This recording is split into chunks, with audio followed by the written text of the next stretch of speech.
Aqui nós temos meu painel, né? Minha decoração começou aqui com o meu painel de TV. Eu botei uma lareira virtual. Olha que lindo. Lá em cima, né, eu arrumei como tradicionalmente.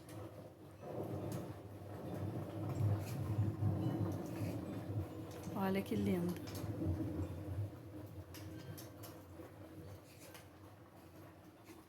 Aqui nós temos a minha primeira árvore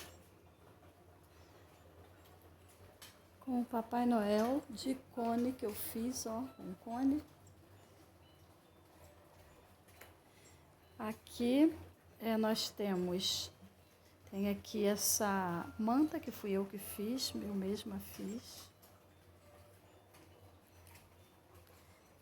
Aqui as casinhas, o casalzinho ceando lá dentro, olha que lindo.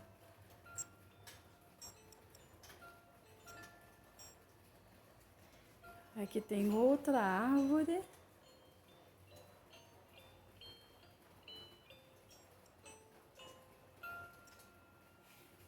Minhas casinhas.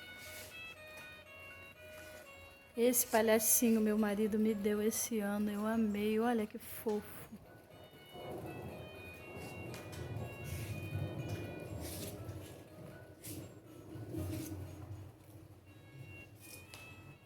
E aqui nós temos esse lustre, que eu botei uns penduricalhinhos nele.